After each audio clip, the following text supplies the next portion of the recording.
satirkay ha ku ilaaliye shacabku ku salaamaya satirkay ha ku ilaaliye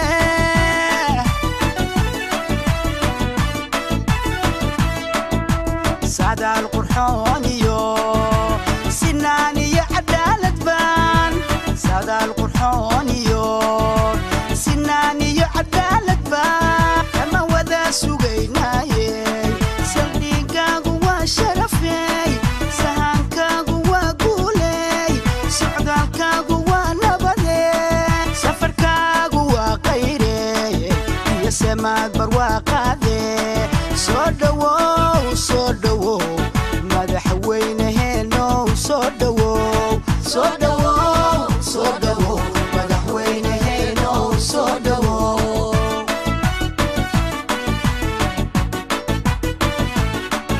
ومكان سنة بدن سلعيو دبسو مريي ومكان سنة بدن سلعيو دبسو مريي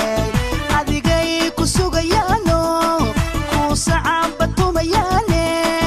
adigay ku sugayaano ku sacaabatu mayane soo dhawow madaxweynaheeno soo dhawow madaxweynaheeno soo dhawow madaxweynaheeno soo dhawow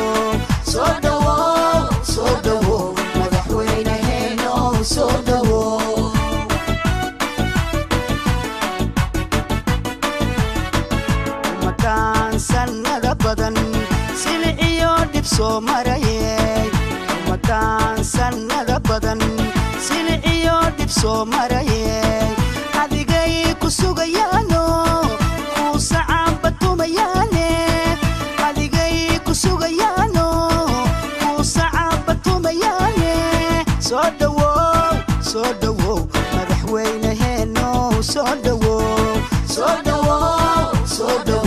madaxweynaheeno soo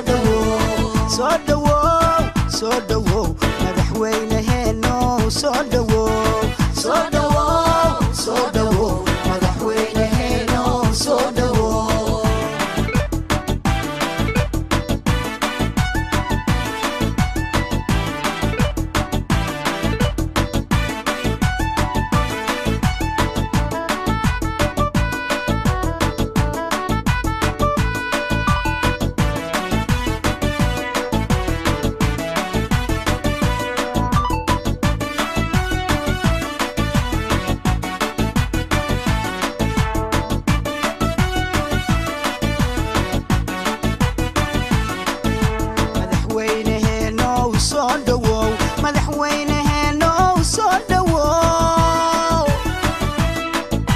madaxweynaheeno soo dhawow madaxweynaheeno soo dhawow suuradaada waa lagu farxa samaa iyo gargaar wado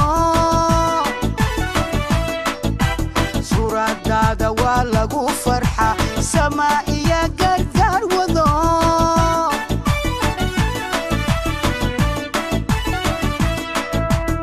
kiisamaha wade soomaalida mideeyayo kiisamaha wade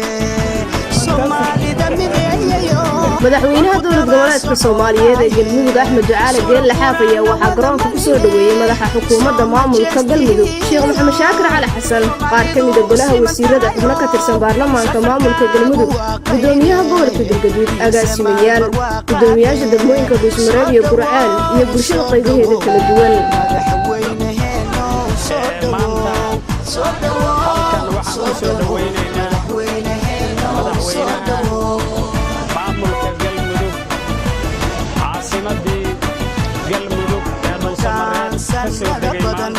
سلعيو دبسو مريي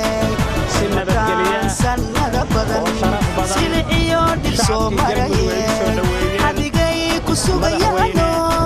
ku sacaabatu mayane adigay ku sugayaano ku sacaabatu mayane soo dhawow madaxweynaheeno soo dhawow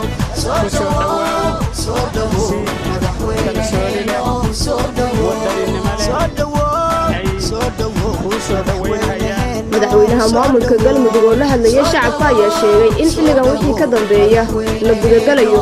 dhamaystirka dib u heshiisiinta iyo fulinta mashaariicdii uu dhagax dhigay madaxweynaha jamhuuriyadda Soomaaliya oo ugu horeysay dekada Hubyo. Shacabka galmudug ayuu kula dardaarmay madaxweyne Xaafis Tashi